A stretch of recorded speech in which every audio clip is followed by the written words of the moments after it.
It's a doozy. And here at the 60th annual Pebble Beach Concours d'Elegance, we have an array of Duesenbergs. I'm here with John Grundyke, who has a 1929 Model J LeBaron dual cowl Phaeton. John, how long have you had this car? I've owned this car about 2 years. I bought it off of Bob Gruder from Grand Rapids, Michigan. He had owned the car for 35 years prior to that, and I was lucky enough to get it bought from him. Now, it's got quite a flamboyant paint job on it. Is there a story behind that? Well, no, it's kind of interesting. People say, well, how did you pick that red? And I said, well, I'm in the truck transportation business, and that is the color code of about 1,100 trucks that I run all over the United States. So that's what we did. And I'd had a 1934 Duesenberg that I'd showed here at Pebble Beach in 2004, and this is the blue is the same color of that car. So I like the combination, and we picked the red leather, and here it is. Tell us about the name LeBaron. Where does that come from? Well, LeBaron Body Company was a private custom coachwork company. Duesenberg, from 1929 to 1935, built around 481 Model Js. They did not build any bodies, so they built the chassis, the hood, the radiator, they built the firewall, and then they sent the car out for the owner to a custom body company. And as I understand, there was 12 to 15 pretty well-known coach companies, LeBaron being one. The Murphy Body Company out of Pasadena, California, built more bodies for Duesenberg than anybody else.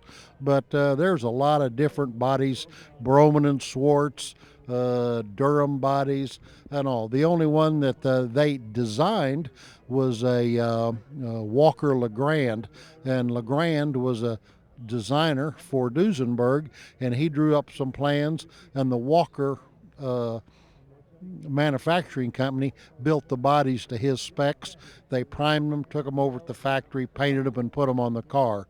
But so this is a very well-known, this is one of three. This is J129, and there was three of these cars built with this particular body on the car. And what attracts you to Duesenberg? What's it like to drive them? What makes them special for you? Well, they were a very significant car in the early day. You know, I live in Enid, Oklahoma, and I don't know if we ever saw a Duesenberg in Oklahoma during the Depression and the Dust Bowl, but the car, straight eight, dual overhead cam, 420 cubic inch, 265 horsepower, unsupercharged. You know, in a Ford, that would have been a four-cylinder, 30 or 35 horse car. So this was really over the top. And this car with the body on it and all, the chassis cost $8,500. And the time you got the custom body on it, it had to be in the $12,000 to $15,000 range. And that was a significant amount of money. To me, that would have been a lot higher dollar car than possibly buying a new Rolls or a Bentley or a new Mercedes Maybach today. Well, now you have a car on the lawn here, but that's not enough. I understand you got another Duesenberg last night. Tell us about that. Well, I've known the car for a long time. The same gentleman that restored this car, Fran Roxas, did the 1933 Brun Riviera, and it's a twin carbureted supercharged car from the factory with a disappearing top, very significant car, and I was pleased to buy that car. That came from the John O'Quinn collection out of Houston, and he bought that car at auction, at an R&M auction in Amelia Island about 5 years ago. So I'm very familiar with the car, and I was pleased to be able to buy it.